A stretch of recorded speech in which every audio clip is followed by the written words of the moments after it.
नमस्ते, मेरा नाम सौरभ है। आप लल्लन टॉप देख रहे हैं। जाहिर सी बात है, क्लिक करने के पहले ही आपको पता रहा होगा। यूपी का हालचाल लेने के लिए निकले हैं और इस दौरान पहुंचे हैं कासगंज। कासगंज एक अपेक्षाकृत नवसृजित ज़िला है। 2008 में मायावती के शासनकाल के दौरान इस ज़िले का गठन हुआ। तब इसका नाम काशीराम नगर रखा गया था।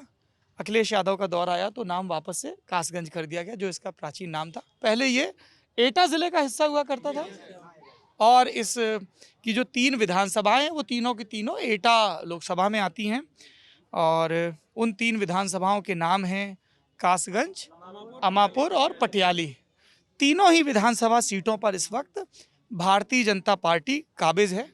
हालांकि इस बयान में एक तथ्यात्मक दोष है। दोष ये है, त्रुटि ये है कि चाचा, विधायक जी थोड़ा रुक जाइए। तथ्यात्मक दोष ये है कि 3 सीटों पे भाजपा के प्रत्याशी जीते थे 2017 में, लेकिन उनमें से एक प्रत्याशी की मृत्यु हो गई है, जो कि अमापुर से जीते थे।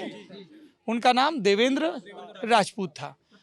जी, ये प्रताप जोड़ना जरूरी है जो पीछे से और उधर से जुड़ा है, क्योंकि यहाँ पे 2 देवेंद्र राजपूत हैं जो विधायक जीते, एक कासगंज की सीट से और एक अमापुर की सीट से। पटियाली की सीट से विधायक हैं ममतेश शाक्य, वो भी भाजपा से थे बसपा में।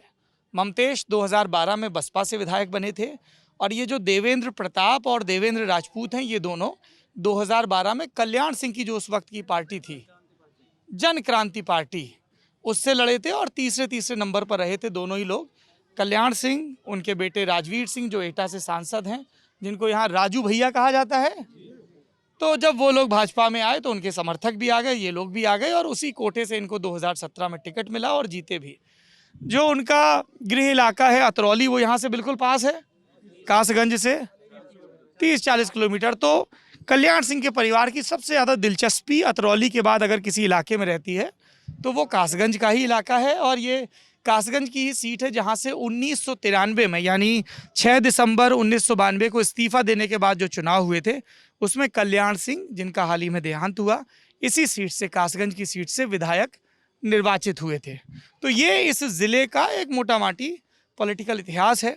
कई और भी यहाँ कद्दावर नेता हुए हैं, जैसे यहाँ बहुत सारे लोग सपा के आए हैं। सपा के देवेंद्र यादव जो यहाँ अभी जिलाध्यक्ष हैं सपा के, और देवेंद्र यादव 2 दफ़ा विधायक रहे हैं।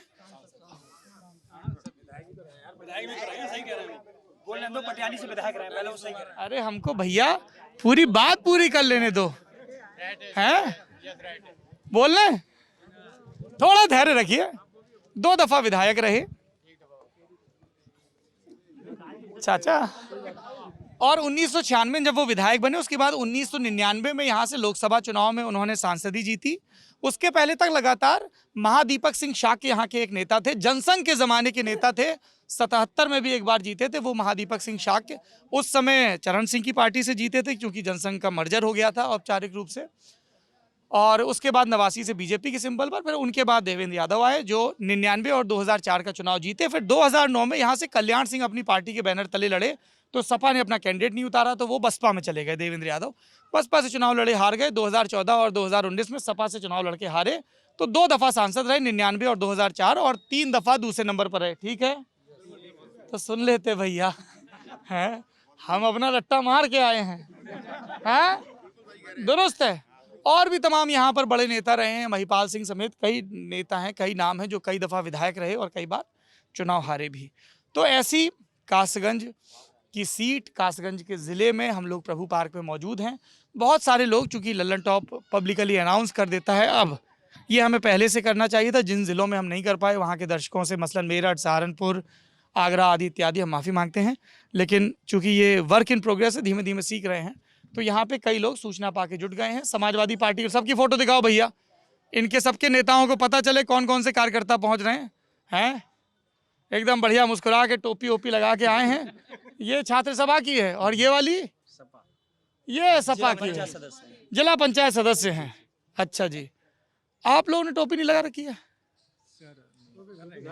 घर रह गई टोपी। हाँ, ये अगर आपने एटा वाली बहस देखी होगी तो ये पुरानी पेंशन की मांग को लेके सरकारी शिक्षक आए हुए हैं। प्राइमरी के सब शिक्षक हैं, शिक्षक और दूसरे शिक्षक कर्मचारी हैं, और एटा के वीडियो में इन लोगों ने विस्तार से अपनी बात रखी है। ये अभी प्राइवेट शिक्षक हैं, नहीं ये इधर, ये है ना, तो ये इधर जाना चाहते हैं और फिर पुरानी पेंशन मांगना चाहते हैं। अभी नहीं मांगे हैं, अभी अधिकार नहीं है मांगने का। ये सब लोग किसान हैं। किस संगठन से आए हैं? हाँ जी, किस संगठन से आए आप लोग? हैं? किसान संगठन ही है। किसान संगठन नाम है। हाँ। और डीएस लोधी जी कौन है उसके? कोई हमको नहीं, बताया गया था ना। जिलाध्यक्ष। आप रेलवे से कौन कौन है? अरे मिक्स हो गए। रेलवे वाले उधर चले जाओ, आ जाओ आ जाओ आ जाओ आ जाओ आ जाओ आ जाओ आ जाओ। आप भी चाचा रेलवे के हो क्या? हाँ बताओ भैया, आ गया हो, क्या बोल रहे हो, कहाँ से आए हैं सब लोग? शोर नहीं शोर नहीं शोर नहीं। भारतीय किसान यूनियन। भारतीय किसान यूनियन। Yes sir. ये वो वाली भारतीय किसान यूनियन है राकेश टिकैत वाली? नहीं सर, सर यहाँ पे कुलदीप पांडे जी हैं, वो वाली है, स्वराज वाली है सर। स्वराज वाली है। अच्छा देखो, सपा वाले बता रहे हैं कि तो ये इनके नेता के नाम की वजह से, इनके नेता के नाम की वजह से तो आप लोग भाजपा समर्थित हैं, ऐसा मुझे बताया किसी ने है। तो डीएस लोधी कौन है? सर डीएस लोधी जो कि बीजेपी में अभी हैं इस टाइम भी, और वो सर भारतीय किसान यूनियन को सर ज्वाइन कर लिए हैं। अच्छा, किसान मोर्चा के अध्यक्ष। किसान मोर्चा के अध्यक्ष भी हैं। अच्छा, आप सब लोग किसान हो। कौन लेके आया है? भाजपा किसान मोर्चा के जिला अध्यक्ष हैं। सर उसके भी थे उस टाइम। उसके भी थे, तो आप सब लोग उनके समर्थक हो। चलिए ठीक है। और वो रेलवे के कुछ लोग आ गए हैं। अच्छा, आप सब लोग, आप सीए हो, आप लोग विद्यार्थी हो हैं? ये देखिए दो कासगंज की ये होनहार लड़कियां, दोनों बीटेक कर रही हैं। सर कंप्लीट किया है। ये कंप्लीट कर चुका है। अभी जॉब कहीं ज्वाइन किया है? नहीं सर, आगे एक्चुअली प्रिपरेशन कर रही हूँ। ये प्रिपरेशन कर रही है and you are already working, आप ऑलरेडी जॉब कर रही हैं। आप लोग क्या करते हो भाई? बीटेक धारी, एक और बीटेक धारी, हाँ डिप्लोमा वाले हैं। अच्छा जी, हाँ बीटेक, आगे आ जाओ, सपूत हमारे, आ जाओ आ जाओ। हैं? और आप लोग व्यापारी हैं? व्यापारी के साथ व्यापारी हैं। ये लोग जॉब वाले हैं, बढ़िया। तो ये अब आप लोग भी वाकिफ हो गए हैं, है ना। चूंकि सबसे पहले गुरुओं की बात होती है, लेकिन सबसे पहले गुरुओं की बात हो चुकी है एटा में। तो अब मेरे सामने धर्म संकट ये है गुरुजी लोग कि जब सब बातें एटा में हो चुकी तो अब मैं आपसे क्या पूछूं? अरे विस्तार से सब बातें हो चुकी हैं। शिक्षा के स्तर के बारे में, तो शिक्षा के स्तर के बारे में यहाँ से शुरू करते हैं। जिन किसानों के बच्चे आपके स्कूलों में पढ़ने आते हैं। अच्छा चाचा, क्या नाम है आपका? राम राम। मेरा नाम भगवान सिंह है। भगवान सिंह जी। हाँ। कहाँ, गांव कौन सा हुआ? गांव मेरा झावर है। झावर। और यादव समाज से हूँ। ये तो मैंने पूछा ही नहीं आपसे। ना। हैं? सही बता रहे हैं वो। नहीं नहीं, ये सही गलत तय तो करने वाला। अरे शांत रहिए। अब जिस समाज से मैं बता रहा हूँ। अच्छा जी, चाचा ये बताइए कि आपके बच्चे कितने हैं? मेरे बच्चे हैं 3 लड़के हैं, 3 लड़कियाँ हैं। अच्छा, तो वो सब लोग स्कूल पढ़ने गए हैं? हाँ, स्कूल में पढ़ने गए, पढ़ भी रहे हैं। अभी भी पढ़ रहे हैं? हाँ। सरकारी में पढ़ते हैं कि प्राइवेट में? प्राइवेट में। सरकारी में क्यों नहीं पढ़ते हैं? सरकारी में साहब पढ़ने की व्यवस्था सही सी नहीं है। क्या गड़बड़ है सरकारी में? और सरकारी में तो व्यवस्था ऐसी है, मतलब अध्यापिकाएं वे अपने बच्चों को खिलाती हैं और कोई स्वेटर बुनती हैं और कोई मोबाइल देखती हैं। बच्चों को पढ़ाने का उनको तो सरकार उनके ऊपर इतनी राजी हो रही है कि उनको तनख्वाह 45-50 हज़ार रुपये दे दिए। किसान के बच्चे पढ़ें या न पढ़ें, वो गरीब बच्चे, गरीब आदमी है। गरीब तो सहारा तो ले रहा है, लेकिन हम भी गरीब हैं। मेरे पास 2 बीघा ज़मीन है, कोई प्रोग्रेस नहीं कर रहा हूँ अपने बच्चे पढ़ाने के लिए। पूरा जो भी पैदा होता है वो शेष बच्चे पढ़ाने में ही मैं लगा देता हूँ। और सरकारी में आप कह रहे हो पढ़ाई नहीं होती? हाँ जी, हाँ जी, आगे आइए, आगे आइए, आप आगे आ जाइए।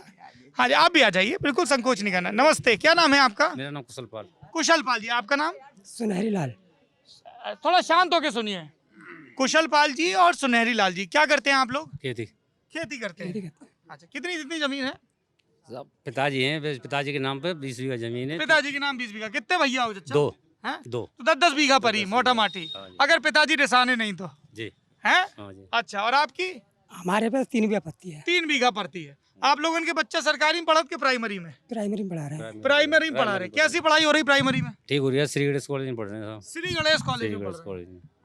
कॉलेज तो कॉलेज प्राइमरी का है, इंटर में पढ़ रहे हैं। सरकारी है साहब। सरकारी में पढ़ रहे हैं। जी। प्राइमरी में किसके बच्चे पढ़ रहे हैं? प्राइमरी स्कूल में।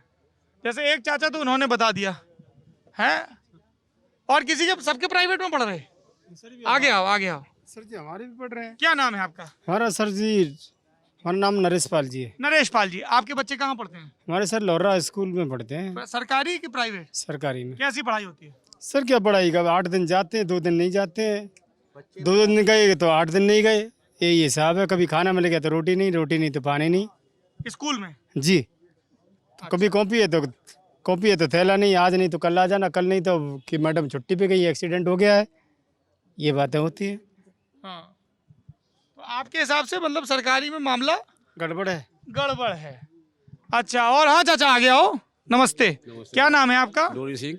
हैं? डोरी सिंह। डोरी सिंह जी। आपका क्या तजुर्बा है? सरकारी स्कूलों में कैसी पढ़ाई होती है? सरकारी स्कूल में मामला खराब ही है साहब। खराब है। क्यों? बिल्कुल साहब, भ्रष्ट माहौल चल रहा है साहब। भ्रष्ट माहौल चल रहा है। बिल्कुल कब चल रहा है। भ्रष्ट चल रहा है चाचा? ये चल रहा हुआ कि खीर बनाए थे, कि चावल सूखे थे, बच्चा थाली बजा के बजा हुआ था वहाँ से।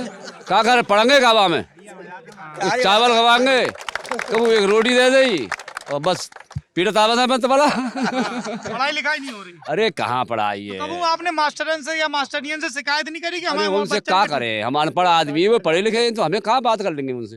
हाँ। वो तो 100 बातें बना देंगे। 100 बातें बना। और का चलिए, सही कह रहे।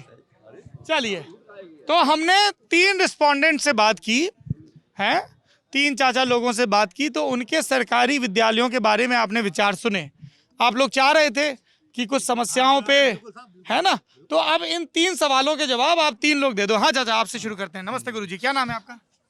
मेरा नाम जितेंद्र पाल सिंह है, बताइए। एसबीटी जिलाध्यक्ष।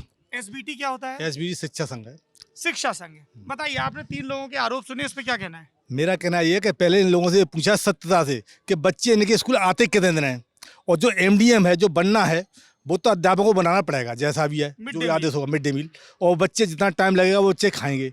इस बात पे लोग बोल रहे हैं पढ़ाई नहीं होती है, तो इनका कहना सरासर गलत है। बच्चे स्कूल में पढ़ाई होती है। झूठ बोल रहे हैं? बिल्कुल। अध्यापक जो जाता है वो स्कूल में इनका पढ़ाता तो ये है। कहना है। आप कहाँ पढ़ाती हैं?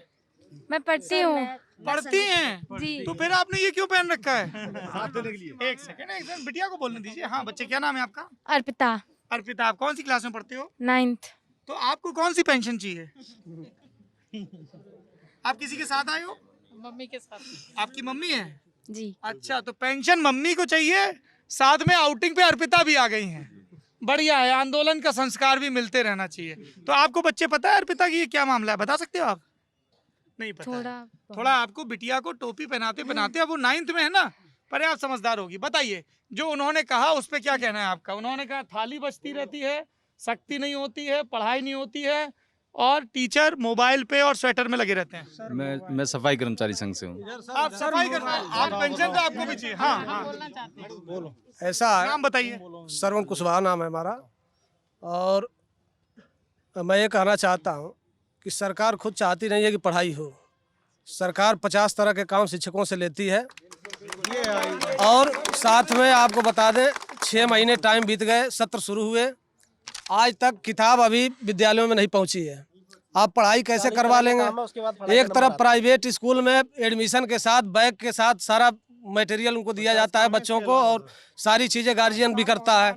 गार्जियन कभी सरकार से मांग नहीं करता है कि हमारे बच्चों को समय से कापी किताब मिल जाए, समय से सारी चीज़ें विद्यालय में संसाधन उपलब्ध हो। केवल टीचर रहने से पढ़ाई तो होगी नहीं।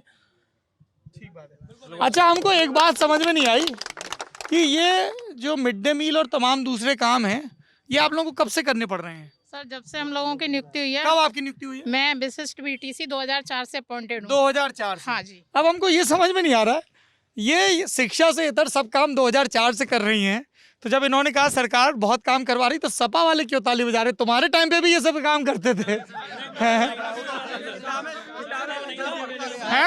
हर साल कुछ न कुछ।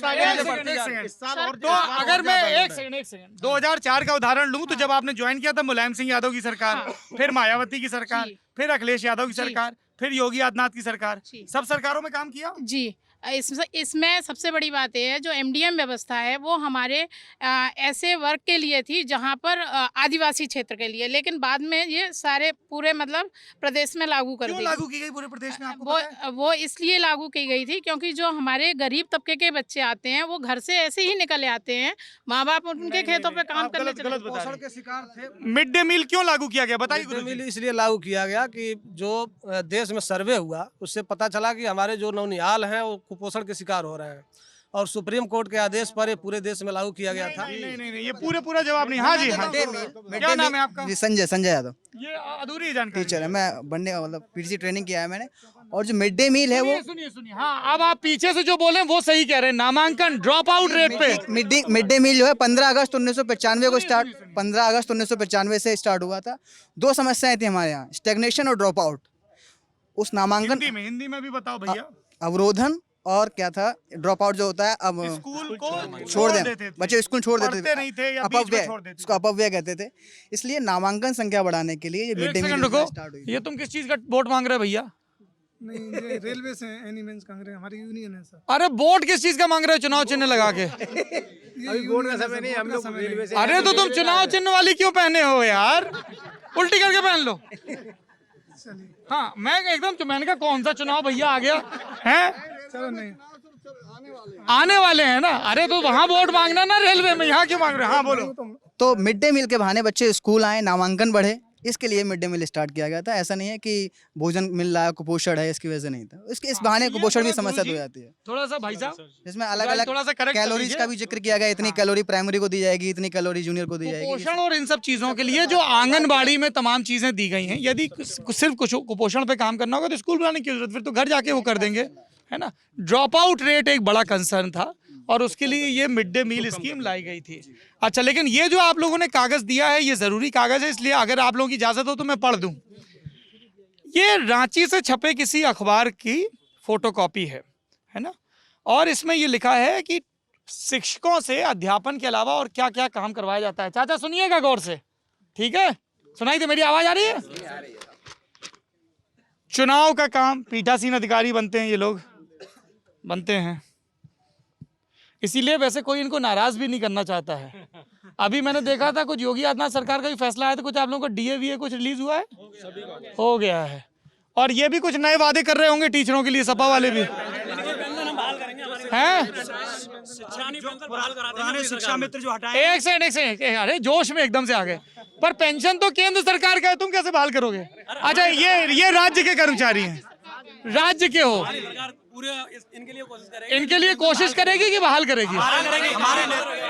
अच्छा ये बताओ, सब वादे तुम लोग कर दोगे तो अखिलेश यादव क्या वादे करेंगे? अच्छा ठीक है, चलिए। तो क्या क्या कार्य करते हैं शिक्षक? चुनाव कार्य, जनगणना, पशुगणना, जानवरों की गिनती भी आप ही करते हैं हर साल, हर 5 साल 10 साल, कितने दिन में करनी पड़ती है?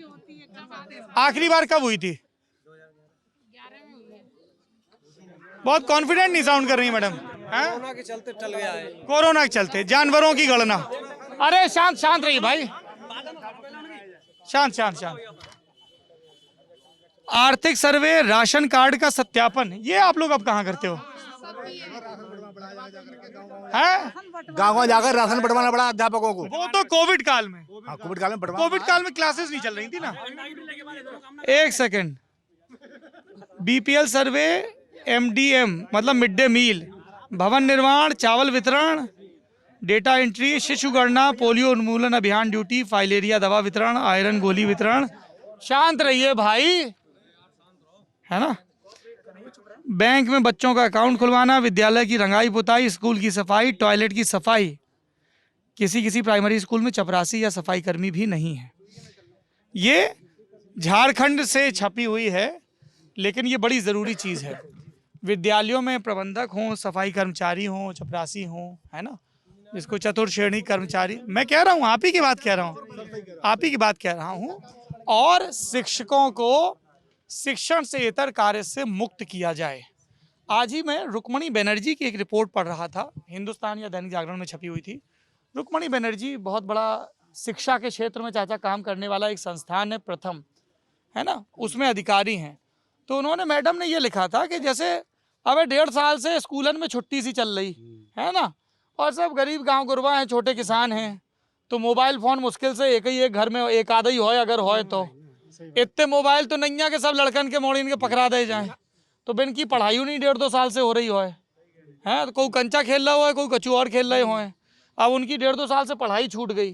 तो भाई मैडम जा कह रही थी कि जब आप लोगों के बच्चा दोबारा से स्कूल में जाएँ तो पहले जब जाँची जाए कि बिन की कितनी पढ़ाई छूट गई, वे पता चले 5वीं में पढ़ रहे और इमलाऊ नहीं पढ़ पा रहे ठीक से मिला के, और बाकी हिसाब से उनकी पढ़ाई तय की जाए, या नहीं कि जो उन पहले से लिखी हैं किताबें वही के हिसाब से पढ़ा वो चालू कर दो जाए, चाहे वे बोर्ड पे कचू लिख पाएँ चाहे नहीं। इसको एजुकेशन लॉस कहते हैं, एजुकेशन साइंस की भाषा में। सही कह रहा हूँ गुरुजी? हाँ, आप लोगों की बात आ गई है, एटा में पेंशन की बात आ गई थी, और आप लोगों ने जो बात उठाई है, ये कागज़ लीजिए, वो भी बिल्कुल दुरुस्त है कि आपको शिक्षण से इतर बहुत सारे कार्यों में व्यस्त रखा जाता है, इसकी वजह से आप परेशान रहते हैं और इनकी शिकायत भी जायज़ है। इसीलिए गरीब से गरीब आदमी पहला मौका लगते ही अपने बच्चों को प्राइवेट में भेज देता है। अब ये तो हो गए गार्जियन, ये हो गए शिक्षक। आप शिक्षक बनना चाहते हैं? जी सर। अच्छा भाई साहब, एक बात बताओ, हमारे यहाँ जैसे हम उरई में है ना, तो हम लोग उरई मजाक में कहते हैं कि डिल्ला फेंको मास्टर का लगेगा, या तो मास्टर या मास्टर बनने की चाह रखने वाला। क्या कर रहे हैं बोले साहब? बीएड कर रहे हैं। क्या कर रहे हैं? बीटीसी कर रहे हैं। ये एकदम से इतनी भरमार कैसे? रीज़न यही है सर कि किसी जॉब में नहीं लग पाते हैं, तैयारी करते हैं, तो लास्ट में क्या है, सबसे सिंपल रहता है कि ज़्यादातर बच्चे बीएससी कर ही लेते हैं। और हमारे एजुकेशन सिस्टम में क्या है कि मास्टर बनने के लिए आपको ग्रेजुएशन होना चाहिए, बीएड और बीटीसी कर लेंगे। तो क्या है कि बीएससी के बाद जब जॉब नहीं लगती तो कुछ नहीं तो फिर बीएड कर लिया, बीटीसी कर लिया और टीचर बनने की तैयारी में लग गए। लेकिन जो नई शिक्षा नीति आई है उसने ये बदलाव कर दिया कि जो शिक्षक बनना चाहता है वही शिक्षक बनेगा, कि ना कि ये कि जो कुछ नहीं किया तो मास्टर बन गए। तो इसी वजह से भीड़ बढ़ रही है। आपने जो क्वेश्चन पूछा कि मास्टरों की भीड़ जो बढ़ रही है कि तैयारी करने वाले हैं या प्रिपरेशन कर रहे हैं, बीटीसी में एडमिशन ले लिया, बीएड में ले लिया, कि बीएससी कर लिया, जॉब नहीं लग रही, जॉब निकल नहीं रही है, उसकी वजह से भी दिक्कत है सर। पिछले 5 साल से 7 साल से मैं देख रहा हूँ कोई प्रॉपर जॉब नहीं निकल रही है, और ज़्यादा नहीं निकल रही हैं, कुछ निकल जाती हैं। उसके बाद क्या है कि बच्चा फिर से बैठ जाता है, तो अगले साल फॉर्म आ जाते हैं बीएड के, तो पेरेंट्स कहते हैं कि बीएड में फॉर्म डाल दो। ये बीटीसी में दाखिला किसी मेरिट से होता है कि कोई भी ले सकता है? दो चीज़ें हैं, बीटीसी इसको डीएलएड कहते हैं, इसमें दाखिला होता है, वो होता है मेरिट बेस पे। मार्क्स अच्छे हैं तो अच्छा कॉलेज मिल जाएगा, सरकारी मिल जाएगा, तो कम है तो प्राइवेट मिल जाएगा। एक बात बताइए, हम वहाँ मैनपुरी और एटा में थे तो लोगों ने कहा साहब यहाँ तो आप इतना पैसा दो, इतने % लो। बिल्कुल सर, बिल्कुल। बहुत बात हुई नकल माफिया की, इधर से भी कह रहे हैं लोग। पहले था थोड़ा कम हो, पहले था थोड़ा कम हो गया है सर। मगर इस पर आप जो कह रहे हो कि मेरिट वाली बात, तो हो सकता है कि मान लीजिए उदाहरण के तौर पे इन्होंने बहुत पढ़ाई की, इनके आए 70%, लेकिन इन्होंने पैसे का इंतजाम, मतलब उदाहरण दे रहे हैं, बुरा मत मानिएगा, अरे मजाक, अरे यार X और Y हम चलो आप छोड़ो, ये लो इधर लो, हमारे अपने जमूर है, हाँ हमारे आयुष, मान लो इनने पैसे की व्यवस्था कर ली, इनके आ गए 80%, तो अब काबिल वो ज़्यादा है, नंबर इनके ज़्यादा है, तो मेरिट तो इनकी टंग गई। टंगेगी सर, भले ही उसका कारण है ना। तो ये जैसे मान लो ऐसे लोग बीटीसी में आ भी जाए तो वो तो फेल हो जाएंगे, लेकिन सर बिल्कुल हो जाएंगे, इसीलिए व्यवस्था की मगर है सर सबसे क्या है कि उनके लिए सर, जैसे पहले बीटीसी, विशिष्ट बीटीसी सर डाइट से कंडक्ट हुआ करता था, अब कहाँ से होता है? सर अब विद्यालयों से होने लगा है, प्राइवेट। सर सीटों की संख्या बढ़ती जा रही है, एक तो आपके पास उत्तर प्रदेश में बेरोजगारी रेशियो बहुत बड़ा हुआ है। हाँ। सर 1,30,000 की सीटें हुआ करती थी 2015 में, बढ़ते बढ़ते आज 2,40,000 हो गई हैं। हाँ। उनको प्राइमरी एजुकेशन में ही चाहते हैं। कोर्ट केस होता है कि बीएड अलग हो गया, बीटीसी अलग हो गया है। हाँ। बीएड वालों को बोल दिया जाता है कि आप प्राइमरी पढ़ाने के लायक नहीं, आपको ब्रिज कोर्स करना पड़ेगा नौकरी के बाद। हाँ। और बीटीसी वालों को जबकि 2 साल का परीक्षण उनको भी सेम मिलता है, उनको सेमेस्टर वाइज मिलता है। हाँ। तो उसमें कहते हैं कि हमारा ही अधिकार है इसको। हाँ। फिर क्या है कि सर इनका जो बीटीसी का जो आप बता रहे हैं नकल सेंटर, और ये उसका उनका सिलेक्शन ही इस बेस पे होता है, उनके हाई स्कूल की मेरिट, उनकी इंटर की मेरिट और ग्रेजुएशन से आके उनका हो गया सिलेक्शन बीटीसी में। लेकिन अगर वो नकल माफिया के आशीर्वाद पाके तो उनकी तो मेरिट टंग गई। मेरिट तो टंगी नहीं है उनकी। वो रह जाता है सर। मेरा सवाल ये है कि सर मैं बीटीसी एटा डाइट से करा हुआ हूँ, 3 बार टेट निकाला है, 2 बार सी टेट निकाला है। सुपर टेट निकालने के बाद इनके जो अधिकारी हैं ये घोटाला करते हैं, रिजर्वेशन मानते हैं। जो प्रयागराज है उनके अधिकारी कम से कम दुगने तिगने बच्चों को नकल के थ्रू पेपर आउट कर करके बच्चे पास कर देते हैं। उसके बावजूद मेरा पॉइंट सिलेक्शन रह गया। रिजर्वेशन जो हमारा मूल अधिकार है संविधान का 27% मिलना चाहिए, 69,000 भर्ती में 3.8 मिला है। और एससी का रिजर्वेशन 21% है, वो 17% मिला है। लगभग 22,000 सीटों का उन्होंने घोटाला करा है। और फिर भी अपने आप को मंत्री जी को बचाने के लिए योगी जी कमेटी बिठा दिया। लगभग 1 साल हो गई। राष्ट्रीय पिछड़ा वर्ग आयोग राष्ट्र एक संवैधानिक संस्था है, न्यायिक संस्था है, उसके आदेश को भी नहीं मान रहे। कमेटी बिठा दी, लगभग 2-3 महीने हो गए उसका जजमेंट आए हुए, कुछ नहीं कर रहे। कमेटी बिठा दी, जांच हो रही है, कुछ भी नहीं हो रहा। घपलेबाजी में नंबर 1, बस कोई जवाब नहीं है। मेरा दर्द है, बेरोजगार हूँ मैं बहुत। क्या नाम है भैया? मोहम्मद आसिफ। मेरे नाम पूछ लेंगे तो बस वो धर्म निकाल लेंगे, कि वो धर्म के जाति निकाल लेंगे। मेरा दर्द है, नौकरी मांगने जाता हूँ, कुछ नहीं। मोहम्मद आसिफ, तुम भारत के नागरिक हो? जी। तो भारत के नागरिक को तो अपनी सरकार से सवाल पूछने का अधिकार है ना? तो कोई नहीं है, दिखाइए कौन है बीजेपी का नेता। मैं इसलिए आपसे पूछ रहा था, नुमाइंदा नहीं है सरकार का कोई।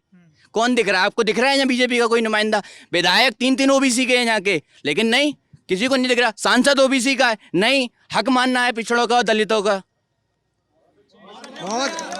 और फिर बनते हैं कि हाँ संगठन करेंगे कि पिछड़ा वर्ग वो उसका प्रोग्राम चल रहा है, सम्मेलन चल रहा है, ये चल रहा है, वो चल रहा है, और कुछ नहीं, सिर्फ घपलेबाजी करते हैं। बस वहाँ से हाँ आपकी जांच चल रही है, आपका रिपोर्ट लग जाएगा, बस 5 साल से बस यही चल रहा है प्रोसेस। क्या नाम है आपका? मेरा नाम पंकज शर्मा है सर। क्या करते हैं पंकज? मेरा आयुर्वेदिक मेडिसिन का काम है सर। बोलिए, क्या कहना चाहते हैं? मैं ये कहना चाहता हूँ सर, दलितों का ओबीसी का सबसे ज्यादा दुख नहीं क्यों लगता है सर? किन्हें? ये भाई साहब कह रहे थे। इनको क्यों नहीं लग सकता? क्योंकि नहीं लग सकता है, पर इन्होंने जैसे ही अपना नाम बताया तुरंत धर्म की तरफ इंगित कर दिया। क्यों? नहीं आपने समझा नहीं। वो उन्होंने क्या? एक सेकंड शर्मा जी, एक सेकंड। अरे यार भाई, हम ही बोल रहे हैं। शर्मा जी, उन्होंने ये कहा कि जैसे मैंने सरकार की ये खामियां बताई, तो मैं तो जब भी किसी से पूछता हूँ, जैसे इन चाचा से बात कर रहा था तो इनका नाम पूछा, सबका नाम है ना, तो फिर उसने अपना नाम बताया। उसका ये क्या, सुन लीजिए, फिर मैं आपको कहने का अपनी बात मौका दूंगा। उसने कहा कि जैसे मैं सरकार की आलोचना कर रहा हूँ, आपने अपनी प्रक्रिया के तहत मेरा नाम पूछा, मैंने बताया आसिफ, है ना, तो अब सब लोग ये कहेंगे कि चूंकि मेरा ये खास धर्म है इसलिए मैं आलोचना कर रहा हूँ। मेरी आलोचना पे ध्यान नहीं देंगे, मेरे धर्म पे ध्यान देंगे, ये उनका कहना था। तो मैं मानता हूँ, तो वो कुछ अपने धर्म की बात रखते, केवल ओबीसी एससी धर्म की बात रखते हैं। नहीं, उन्होंने तुरंत अपना ऐसा, उनके अंदर हीन भावना क्यों है सर? मतलब अरे एक सेकंड, ये ऐसे नहीं, ये नहीं। बहुत आराम से आप लोगों ने प्रॉमिस किया था, कायदे से बात होगी, ठीक है? कोई ये सरकारी कोटा नहीं कि हमको भरना ही हो, बहस का हम बंद कर देंगे। शर्मा जी, जहां तक तो बोलने का अधिकार के बाद चीख के पीछे नहीं हटना होता है कायरों की तरह, ठीक है? और ये जो तफरीबाजी है ना, हुल्लड़बाजी, हमने भी अपने ज़माने में कॉलेज में बहुत की है। गलत फंस गए बात तुम, हैं? आ जाओ आगे आओ, बताओ, हर किसी को बोलने का अधिकार, इससे कौन मनाही कर रहा है? क्या नाम है? अंशुल यादव। तो मैंने कुछ किसी से गलत पूछ दिया या किसी को बोलने से रोक दिया? उस भाई ने अपना नाम बोला था, उसके बाद अंकल जी ने कहा था कि धर्म। एक सेकंड, इन्होंने धर्म पकड़ लिया। तो मैंने उनको टोका ना, इन्होंने भी धर्म ही पकड़ लिया। मैंने टोका ना उनको। अरे भाई एक सेकंड, अरे नेताजी, मैंने उनको टोका ना जब उन्होंने धर्म पकड़ा, तो मैंने कहा ना कि उसका आशय क्या था। ये जो तुम एकदम से हर किसी को अधिकार है, फिर छिप से क्यों गए थे? ऐसे नहीं, ये गलत। इतने अच्छे से, सभ्यता से कासगंज के सब नागरिक बात कर रहे हैं, आप भी यहीं के होंगे ना, हैं? अरे क्यों डर रहे हो भैया? देखो, डरना और बदतमीजी करना 2 अलग अलग चीजें होती हैं। निडर होना और अभद्रता करना, इस तरह से अपने निडर या निर्भय होने को व्याख्यात मत करिए। हम भी आपकी उम्र में रहे, आपके बड़े भाई की उम्र के हैं, ठीक है? हमारे डांटने को सही संदर्भ में लीजिए, ठीक है? आपके पास आएंगे, अपनी बात कहिएगा जी। तो जहाँ तक मेरी जानकारी है, इस देश के मुस्लिम सामान्य वर्ग में भी आते हैं और ओबीसी में भी आते हैं, दोनों में आते हैं। तो अगर इस देश के मुस्लिम इस देश के संविधान के हिसाब से ओबीसी में आते हैं और वो ओबीसी रिजर्वेशन की किसी कथित गड़बड़ी की तरफ इशारा कर रहे हैं, तो इसमें गलत क्या है? नहीं, अच्छा ओबीसी तक करते सर, एक दलित शब्द और पकड़ लिया उन्होंने। नहीं, बात कह लेने दीजिए भाई साहब। दलित शब्द मतलब दलित है, अच्छी बात है, हम भी साथ हैं, हर तरह से साथ हैं उनके। मतलब एक ये पैक्ट क्या होता है सर, जैसे मायावती जी पैक्ट लेती हैं दलित प्लस मुस्लिम, मतलब अखिलेश जी पैक्ट लेते हैं यादव प्लस मुस्लिम। तो ये पैक्ट के मैं विरोध में हूँ, बस मेरा कहना मतलब ये। नहीं, ऐसा है भाई साहब, वो आप लोगों ने ऐसा है ना, मायावती का साथ छोड़ दिया है ना, आपने एक एजेंडा थाम लिया है ना। थोड़ा एक सेकंड मोनू भैया, अरे थम जाओ थोड़ा, आएंगे। देखो इसमें होता क्या है ना, देखो मैं आपको बताऊं, कई बार क्या होता है, जैसे टीवी की डिबेट होती है ना, वो एक से आएंगे भैया आपके पास आएंगे, बात सुन लीजिए, तो उसमें क्या होता है, अच्छा हुल्लड़ हो रहा, बढ़िया बढ़िया टीआरपी, हम वैसी कायदे से बात हो, है ना। तो जैसे अभी इन्होंने कुछ कहा, आप लोग चिल्लाओगे, आप कुछ कहोगे, वो चिल्लाएंगे, थोड़ी देर 5 मिनट डिबेट बंद हो जाएगी, ठीक है, उसका फायदा नहीं। अभी मैं आऊंगा आपके पास, तो आपके जो भी 2-4 प्रतिनिधि होंगे अपनी बात कह लेंगे, ठीक है। हाँ, तो आप ये कह रहे हो, आएंगे भैया, थोड़ा धैर्य रखो।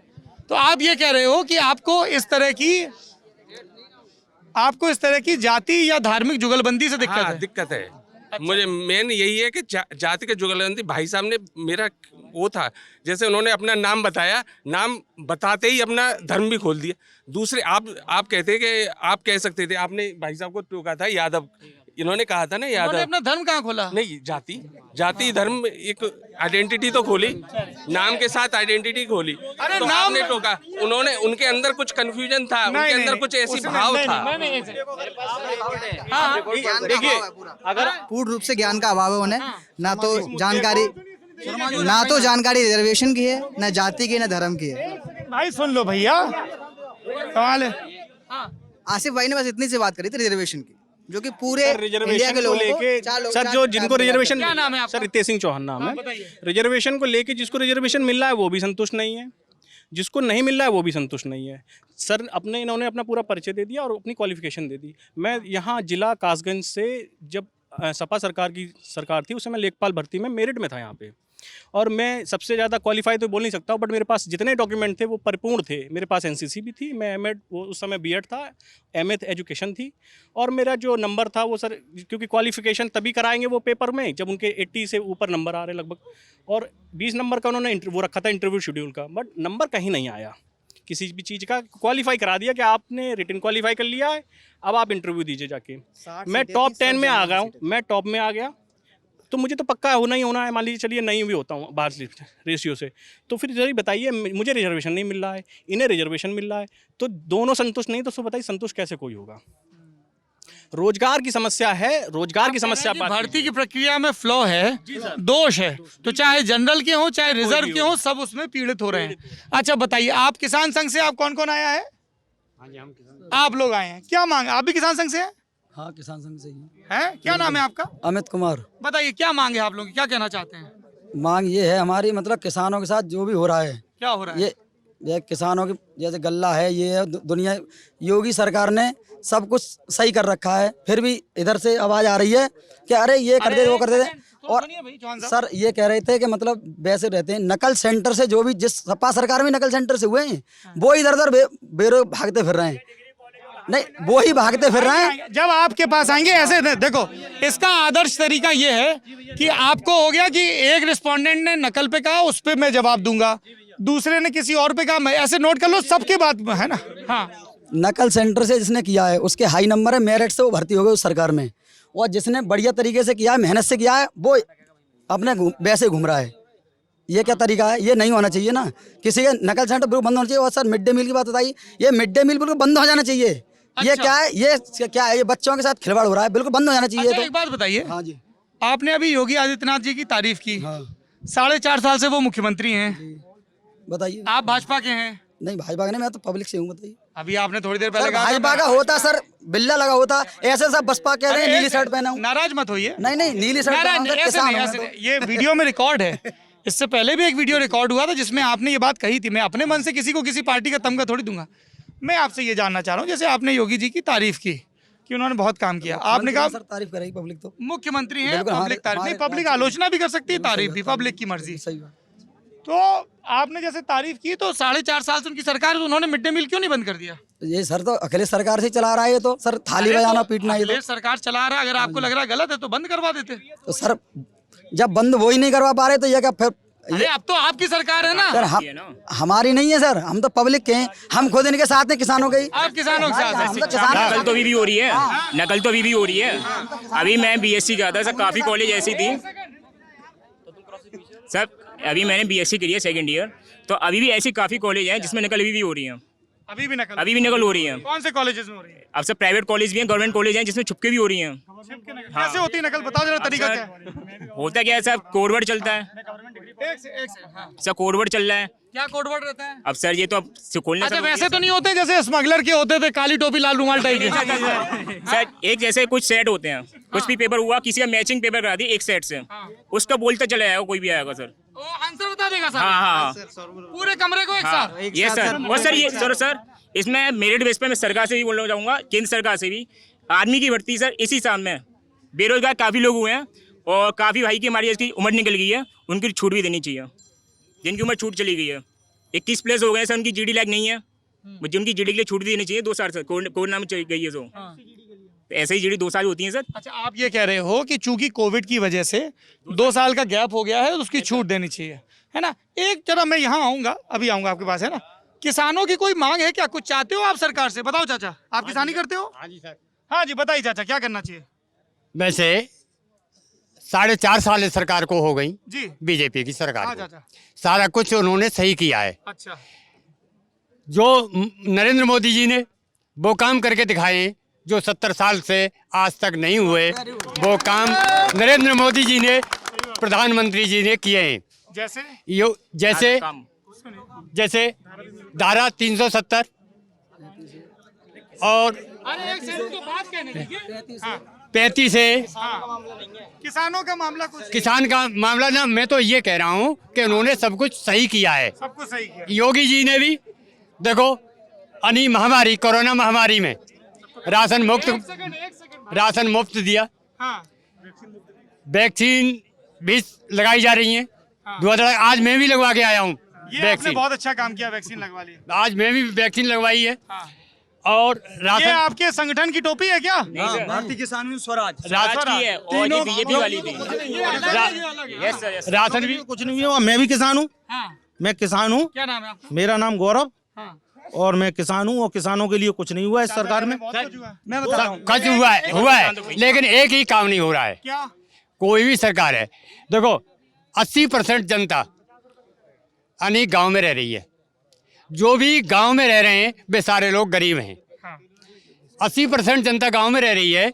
एक विकल्प है, जो कोई भी सरकार, चाहे सपा आई, बसपा आई और बहुजन समाज पार्टी आई, किसी ने ध्यान नहीं दिया दूध का व्यवसाय, जिसमें हर व्यक्ति पे 5 किलो से लेकर के 15 किलो तक दूध होता है। दूध आज गाय का दूध 20 रुपए किलो और बिस्लेरी 20 रुपए लीटर। देखिए कितना अन्याय हो रहा है। किसी भी सरकार ने रुआ भी नहीं चूंकता है। जो कि न जाने ये सरकारें इनसे, कंपनी वालों से पैसा लेती हैं, क्या करती हैं, कोई भी आज तक नहीं सुना। कोई भी सरकार आए, चाहे योगी जी की सरकार चल रही है, आगे सरकार, अगर ये समस्या अगर सुलझ जाए तो गारंटी कहता हूँ 350 सीट आएंगी। किसानों की समस्या नहीं। नहीं, एक से ये एक तो ये प्रवृत्ति जो है ना, दूसरे को खारिज करना, वो किसान भी हैं, पशुपालक भी हैं, तो अगर उनकी ये मांग है कि दूध का हमें सही दाम मिले, तो आप खारिज मत करो ना। आप जस्ट अरे यार, आपकी बात आएगी ना। हाँ, वहाँ से यहाँ आ गए। हाँ, वहाँ से सर, बॉर्डर पे हमारा अगर जवान सुरक्षित है, बॉर्डर पे अगर हमारा जवान सुरक्षित है तो देश के अंदर किसान भी सुरक्षित होगा। ये कैसी बातें कर रहे हैं आप? जवान किसान का बातें कर रहे हैं आप? बॉर्डर पर जवान किसान का बेटा। एक सेकंड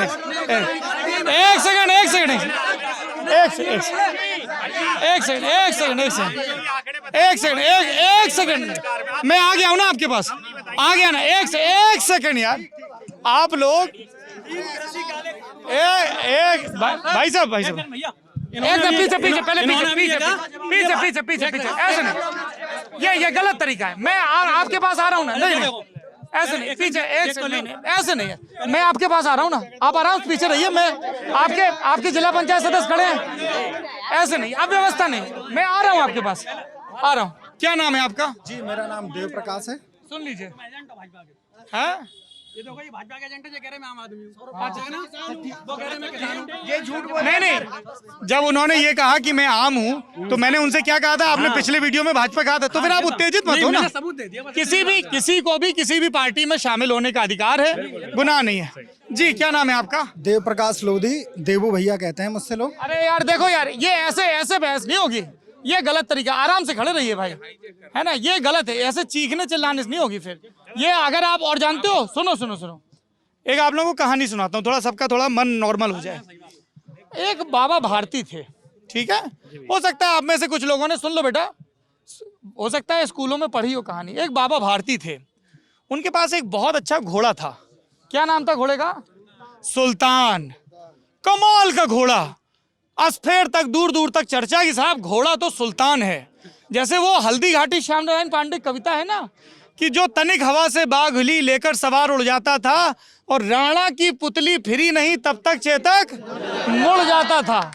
तो ऐसा कमाल का घोड़ा था सुल्तान। और एक उस इलाके में डाकू था जिसका नाम था खड़क सिंह। खड़क संस्कृत का शब्द है जिसका अर्थ होता है तलवार। खड़क सिंह को पता चला कि बाबा भारती के पास कमाल का घोड़ा है। वो बाबा भारती के पास आया। बाबा भारती का बड़ा जस था, बड़ी मर्जाद थी, चाहे सपा वाले हों चाहे भाजपा वाले, सब उनकी बात का सम्मान करते थे। रेयर है पर हो सकता है ना।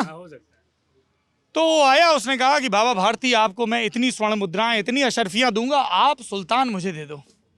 बाबा भारती ने कहा बेटा सुल्तान कोई वस्तु नहीं है मेरे लिए, वो मेरे ही का टुकड़ा है, मेरे पुत्र जैसा है, मेरा अपना बालक मान लो आप, मेरे जीवन का हिस्सा है, और कितनी भी अशरफियां दे दो मैं उसका मोल नहीं करूंगा।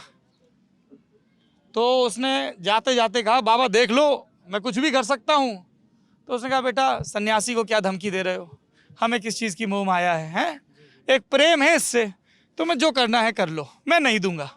तो खड़क सिंह चला गया। कुछ दिनों बाद बाबा भारती जा रहे थे घोड़े से, तो उन्होंने देखा कि कस्बे से पहले जंगल के किनारे रास्ते में एक बूढ़ा पड़ा हुआ है, निराश्रित सा, और करा रहा है कष्ट से।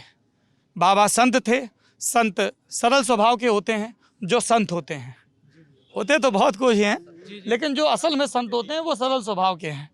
तो उन्होंने घोड़ा रोका, उतरे नीचे, उसको पानी वानी पिलाया, पूछा कि बाबा तुमको कहाँ जाना है? तो उन्होंने कहा बेटा आगे तक जाना है। तो बोले यहाँ, बोले ये पैर बिल्कुल काम नहीं कर रहे हैं। तो बाबा भारती ने उसको अपने घोड़े पे बिठा लिया, खुद नीचे चल रहे हैं घोड़े की बाग पकड़ के, और वो जो बूढ़ा है कमज़ोर है वो घोड़े पे। अचानक से बाबा को झटका लगता है, उनके हाथ से बाग छूट गई है, और वो देखते हैं कि वो जो गरीब था, कमज़ोर था, बूढ़ा था, वो बहरूपिया था, वो असल में खड़क सिंह नाम का डाकू था, और वो सुल्तान को सरपट लेके जा रहा था। और जाते जाते बोला बाबा मैंने कहा था ना मैं सुल्तान ले जाऊंगा। तो बाबा भारती ने कहा ले तो जा रहे हो पर किसी को बताना नहीं। अगले दिन बाबा भारती उठे तो उन्होंने देखा कि सुल्तान उनके आश्रम के दरवाजे पे बंधा हुआ है। तो उनको बड़ा अचरज हुआ, इतना कुख्यात डकैत घोड़ा ले गया, फिर लौटा क्यों गया? तो जब उन्हें खड़क सिंह मिला तो उन्होंने पूछा, तो उन्होंने कहा कि आपने एक बात और कही थी जो मैंने अभी कहानी में जानबूझ के नहीं बताई। बाबा भारती ने कहा था खड़क सिंह से किसी को बताना नहीं। तो खड़क सिंह ने दौड़ते दौड़ते पूछा घोड़े पे कि क्यों? तो उसने कहा फिर कोई कभी किसी कमज़ोर या गरीब पे भरोसा नहीं करेगा। आज अगर ये कासगंज की बहस बिगड़ जाएगी ना, तो सिर्फ कासगंज का नुकसान नहीं होगा, नुकसान आगे आने वाले ज़िलों का होगा, जहां सपा के लोग भी होंगे, भाजपा के भी होंगे, बसपा, कांग्रेस, व्यापारी, शिक्षक सब होंगे। क्योंकि हमारा सबक ये होगा कि यार बहस नहीं कराओ, बहस से बवाल होता है। बवाल का क्या? नहीं डिबेट भी क्यों करवानी है, हमें डिबेट भी नहीं चाहिए। हम गांव-गांव में जाएंगे, लोगों से बात करेंगे, आगे बढ़ जाएंगे। इसलिए प्लीज उत्तेजित मत होइए, आप शांति बनाए रखोगे तो सबको अपनी बात कहने का मौका मिलेगा। ठीक है, क्या नाम है आपका? जी देव प्रकाश लोधी, देवू भैया कहते हैं मुझसे। देवू भैया जी। देवू भैया जब आप आ रहे थे जी पार्क में जी, तो हमको हमारे साथ के लोगों ने कहा भैया ये देवू भैया हैं और इनके पास 1000 एलआर वोट है, एलआर लोध वोट। जी जी जी, ऐसा दावा किया गया। जी मैं उसी कास्ट से बिलोंग करता हूँ। और वोट कितना है आपके पास? नहीं ये तो सर जब ईवीएम में मेरा पड़ेगा तब दिखाई देगा। दावेदारी है आपकी विधायकी के लिए? जी हाँ, मेरी। किस सीट से मांग रहे हैं टिकट? 100 कासगंज से ही। कासगंज से? जी। इसीलिए आप पहले कौन सी पार्टी में थे? मैं बसपा में था पहले। बसपा छोड़ के सपा में इसीलिए आ गए? नहीं ऐसा था कि मेरी विचारधारा भी पहले से ही सपा की थी। फिर बसपा में क्या कर रहे थे? बसपा में एक बार मौका मिला था मुझे, क्योंकि सपा से टिकट नहीं हो पाई थी उस समय, तो मैं लड़ा था, अमापुर से लड़ा था पिछली बार आप अमापुर से बसपा में लड़े थे? जी। कितना खर्चा आया था? इलेक्शन में तो खर्चा आता ही है सर। बसपा से थे सर, समझ जाओ कितना हुआ। बस पाते थे, समझ जाओ कितना हुआ। ये क्या कह रहे हैं, हम तो नहीं समझ पाए। ऐसा है अब इलेक्शन तो आप अपने हिसाब से देखिए। इलेक्शन भी कर रहे थे तुम, फिर भी बोल रहे। इलेक्शन तो आप कोई भी लड़ो सर। नहीं, वो ये कह रहे हैं बसपा से थे, समझ मत जाओ कितना टिकट का क्या रहता ना ना आप तो कंधा मार दिया अब मैंने पैसा तो हर सरकार लेती वो हमारी बुआ जी हैं, उनके बारे में ऐसी बात नहीं कहेंगे। अच्छा क्या नाम है आपका? मेरा नाम चौधरी सौरभ यादव है। तो फिर ये बताइए गठबंधन क्यों टूट गया? बुआ जी तो कह रही हैं आप लोगों ने लोकसभा चुनाव में भितरघात किया। नहीं नहीं, ऐसा नहीं है। गठबंधन अरे उनका बयान है। नहीं, देखिए ऐसी बात नहीं है। हम आज भी बुआ जी का बहुत सम्मान करते हैं। उनका बयान है आपने भितरघात किया। अरे बयान तो कुछ चुगलखोरों ने उनको ऐसा दिलवा दिया, मैंने ऐसी कोई बात नहीं। हाँ जी। अरे थोड़ा ये वरिष्ठ नेता है भाई, ये विधानसभा लड़े हैं, वो जिला पंचायत अध्यक्ष हैं। जिला पंचायत सदस्य अरे वाह, शाहरुख राज। शाहरुख राज जी। हाँ जी बताइए लोधी। तो आप बसपा से सपा में आ गए जी, और इस बार मैं कासगंज से दावेदारी की है मैंने। कासगंज जी। तो आप अखिलेश जी से मिले जाके अभी लखनऊ में? हाँ, मैं अभी गया था, आवेदन देने गया था, मिला भी क्या था। कहा उन्होंने? तैयारी करो। हाँ जी, बोले क्षेत्र में काम करो, जनता के हित में काम करो, और बाकी आगे देखा जाएगा। टिकट आगे देखा जाएगा, जैसे समय बताएगा। नहीं, ऐसे विधायकी लड़के आए हो, कुछ तो आश्वासन मिला होगा गुरु जी। वो अब समय की गर्त में है, वो जब तुम्हारी मुस्कान लेकिन बहुत कुछ कह रही है। क्या लगता है टिकट मिलेगा इनको? अब भैया ये तो पार्टी नहीं तैयार, राष्ट्रीय अध्यक्ष जी। हम तो समाजवादी पार्टी के सेवक हैं, जिसको समाजवादी पार्टी टिकट देगी। काफी अच्छे से लाइन याद करके। नहीं भैया, भैया जिला पंचायत सदस्य रहे हैं और समाजवादी के हैं।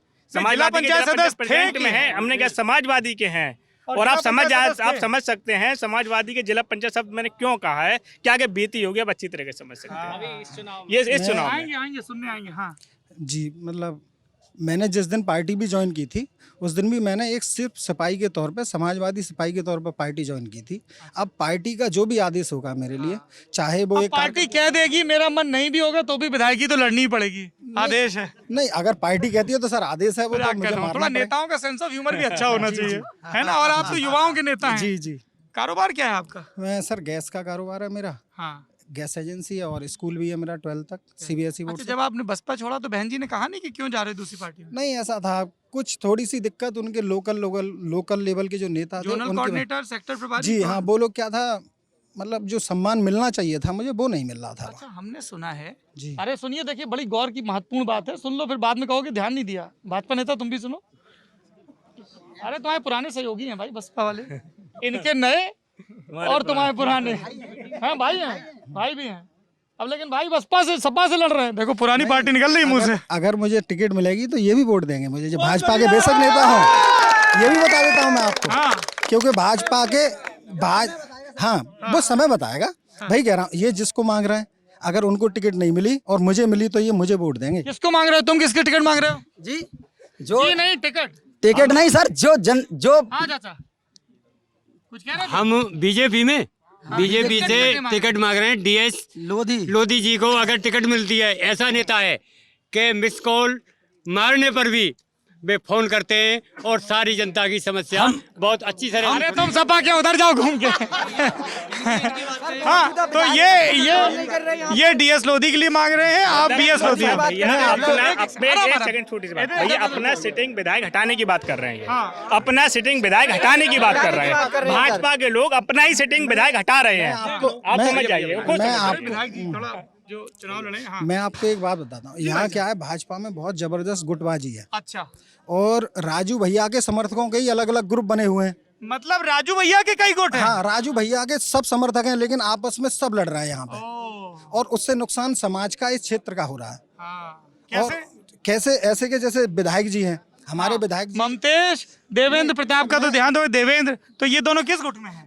मैं सदर कासगंज की बात कर रहा हूँ। हाँ। सदर से हमारे देवेंद्र राजपूत जी विधायक हैं अभी। हाँ।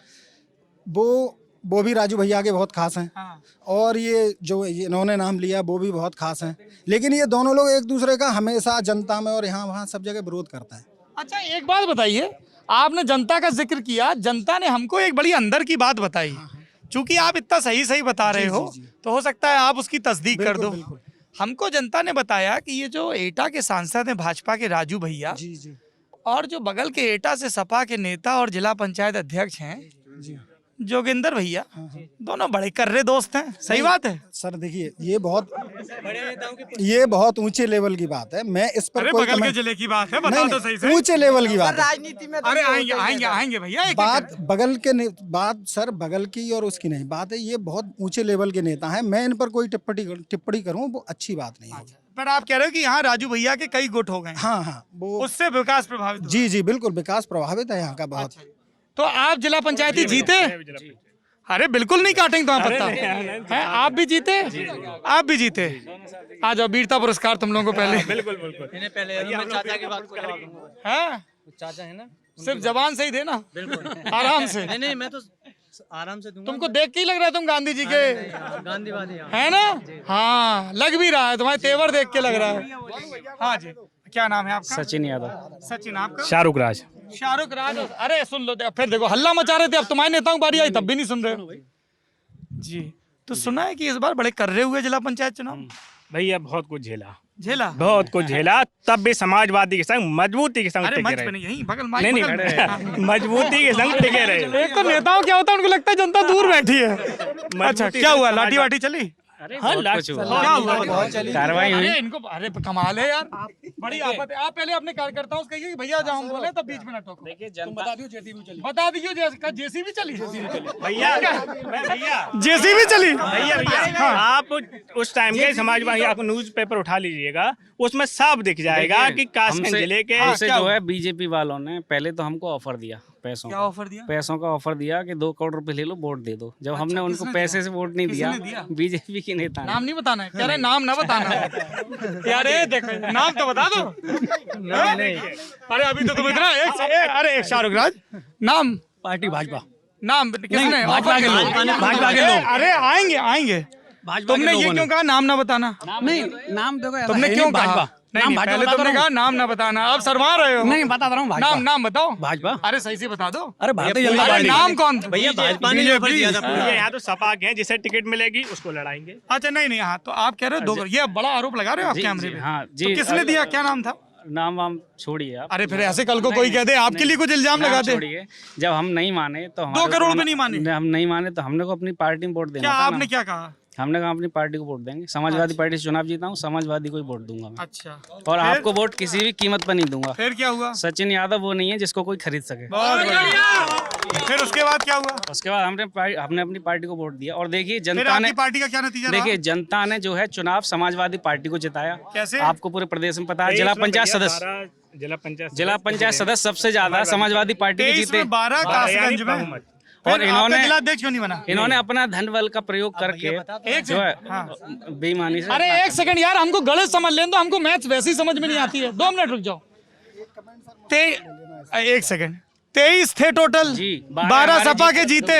सचिन यादव को कोई खरीद नहीं सकता। सुन लो भैया, तो 23 में 12 तो बहुमत हुआ। फिर जिला पंचायत अध्यक्ष आपकी पार्टी का क्यों नहीं बना? 12 में कोई खिसक गया क्या? इन्होंने अपने सरकार के दम पे जबरदस्ती 3 गए जी।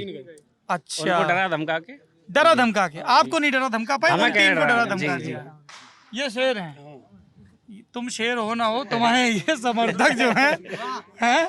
हाँ भाई, ये जनता ने जो है सदस्य जो है जिला पंचायत सदस्य जो है समाजवादी पार्टी की तुम जिताई। कौन सी सीट से विधायक मांग रहे हो ये बताओ? नहीं मैं नहीं मांग रहा हूँ, मैं तो अरे सदस्य देखो, हूँ। सही से बता दो यार, हमको पता है तुमने फॉर्म भरा है। नहीं ये इन लोगों को सब पता है। पार्टी जो है जिसको टिकट देगी उसको हम चुनाव अच्छा, तो ये कासगंज से मांग रहे हैं। हाँ जल्दी बोलो। कमेंट था सर, एक वार्ड नंबर 16 से जिला पंचायत सदस्य हैं सपा की, उनका बेटा ग्राम पंचायत अधिकारी है, उन्होंने वोट नहीं दिया तो उसको निलंबित कर दिया। आप ये देखिए, मतलब सरकार का कॉलेज नब्बा दिया, तोड़वाने का ऑर्डर कर दिया। तुमने क्या जमीन पे कब्जा कर रखा था? अब भैया कितने फ्लोर जेसीबी चल रही है। अब ये भूल जाते पॉकलेट में पीछे खड़ी हुई है, ये भूल जाते भैया, जेसीबी याद नहीं रही है उनको। कोर्ट में कार्रवाई करें वो सब, मतलब मेरा पूरा टैक्स जमा था। चुनाव आयोग से चुनाव आयोग से लेटर आया, पूरा टैक्स मेरा जमा था। जबरदस्ती किया था इन लोगों ने डराने। एक सवाल मेरा है छोटा सा, उन भैया से मेरा है, वो हमारे शर्मा जी से। जी पर्सनली नहीं है, जो आपने जवाब दिया कि मेरे आसिफ भाई ने एक बहुत बताया, बढ़िया बात बताई। जब तक उन्होंने डिग्री बताई तब तक सब बढ़िया था, बहुत एजुकेटेड हैं भाई, उनके हिसाब TET C TET super TET sir बहुत, मैं भी सर BTC करा हुआ हूँ। पर जैसे ही उन्होंने नाम बताया उनको दिक्कत हुई। अब मेरी एक छोटी सी बात है भैया बात सुन लीजिए, एक छोटी सी बात है। मेरा 3 साल का बच्चा है भैया, हाँ मेरा 3 साल का बच्चा है, मुझसे वो अब्बा कहता है। मेरे पास राशन नहीं है, तो ये बता दीजिए मैं राशन चोर कैसे हो गया? 3 साल का बच्चा मुझसे अब्बा कहता है। मैंने अब्बा कहलवाना पसंद करा उससे, मैं अपने पिताजी से डैडी कहता था। नहीं है अभी इस टाइम मरहूम है, मेरे अपने बच्चे से अब्बा कहलवाना में अच्छा लगा। अब मेरे पास खुद का राशन कार्ड नहीं है, मैं राशन चोर कैसे हो गया? बुरा ना माने, जो अपने पिताजी से कहते हों लोग पर्सनली नहीं लेना कोई, अगर मैं उनको चोर कहूं तो कितना बुरा लगेगा, ठेस लगेगी। ये सच्चाई है भैया।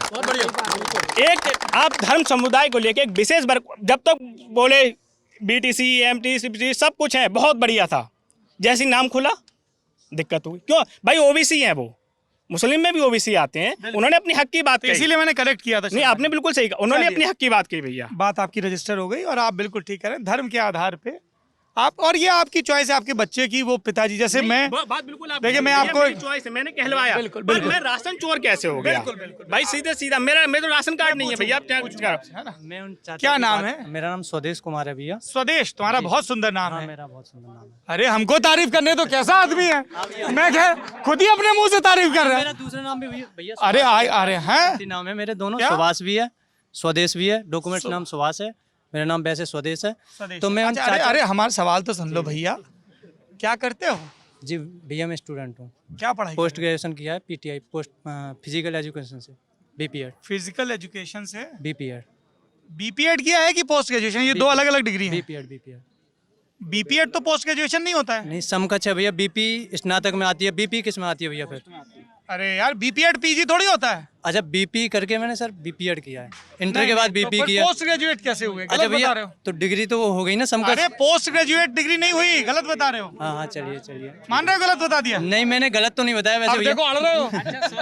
नहीं गलत नहीं बताया। अरे गलत है, बीपीएड पोस्ट ग्रेजुएट डिग्री नहीं है। अच्छा, उससे क्या कहेंगे भैया?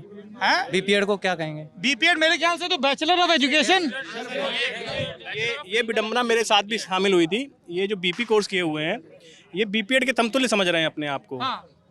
ये बैचलर ऑफ फिजिकल एजुकेशन तक नहीं है, ये फिजिकल तक ही है, बस फिजिकल एजुकेशन पे नहीं है। तो ये पोस्ट ग्रेजुएट कोर्स नहीं है ना? नहीं सर, वो मैं वही कह रहा हूँ। देखिए ये गुरुजी भी कह रहे हैं कि ये पोस्ट ग्रेजुएट कोर्स नहीं है। मैंने है ना बीपी की, तो बीपी आती है स्नातक में, फिर उसके बाद बीपीएड की। अब मुझे इस बीपीएड का कोई नाम बता दे कि इसका क्या शिक्षा देंगे। तो आपने पढ़ाई की, आप बताओगे। तो भैया मैं तो तभी तो कह रहा हूँ, मैं तो पोस्ट ग्रेजुएट हूँ। पोस्ट ग्रेजुएट जब हो गए तो मास्टर्स लगेगा आगे। जी एमपीएड होगा।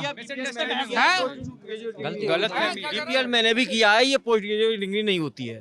चलो भैया, हाँ चलो ठीक है, सॉरी भैया। लेकिन स्वराज कितनी उम्र है तुम्हारी? स्वदेश मेरी स्वदेश 25 ईयर। छोटे हो हमसे जी भैया, बड़ा भाई मान लो। जी बिल्कुल। कभी कोई गलत हो जाए ना, हमसे भी कई बार कैमरे के सामने गलतियां हो जाती, तो माफी मांग लो, कोई इसमें खटौली थोड़ी है। कोई बात नहीं। बताइए भाई, सदस्य महोदय जरूर मांगना चाहिए हैं, तो वो पोस्ट ग्रेजुएट नहीं है। चलिए आप कुछ किसी बात पे हाँ, चाचा को सम्मान करके उनकी बात का जवाब देना चाह रहा हूँ। हाँ। कि उन्होंने कहा था कि किसी भी सरकार ने दूध के लिए कोई काम नहीं किया। तो आदरणीय अखिलेश यादव जी ने अमूल के उत्तर प्रदेश में कितने प्लांट लगवाए और आदरणीय योगी आदित्यनाथ जी ने कितने प्लांट लगवाए? चाचा से एक बार पूछा हो भैया। ठीक है। और आप कानपुर से अगर आए होंगे तो कानपुर में अमूल का प्लांट लगा भी देखा होगा। और आप अगर वहाँ से एटा से भी आए होंगे तो भैया 4 लेन पे भी आए होंगे। और इनसे बीजेपी वाले व्यक्तियों से एक सवाल ऐसा पूछ लीजिए आप कि इन लोगों का कासगंज में एक काम कौन सा है बड़ा? अरे एक करके एक काम पूछ लो बस, और मैं उसका जवाब दे दूंगा। अरे एक एक करके बोलिए भाई। भैया आपकी एक एटा से आप आ रहे थे, वहाँ से फिरोजाबाद से। मेरा नाम है प्रदीप सरकार। आप फिरोजाबाद से आ रहे थे, मैंने आपकी वीडियो देखी थी। आप जलेसर रोड पे आ रहे थे, एटा से जलेसर। आपने रोड की हालत देखी थी, आपने दिखाई भी थी यूट्यूब पे, आपके चैनल पे मैंने देखा था। कितना योगी सरकार ने शुरू में ही कहा था कि 6 महीने के अंदर पूरा यूपी गड्ढा मुक्त हो जाएगा। आज भैया 4.5 साल हो गई, 5 साल होने जा रही हैं। का आप बता दीजिए, ये भी आप 4 लेन पे आए हो जो कासगंज से एटा वाले 4 लेन पे? नहीं, कासगंज से आप 4 लेन पे आए हो, ये माननीय अखिलेश यादव जी की देन है।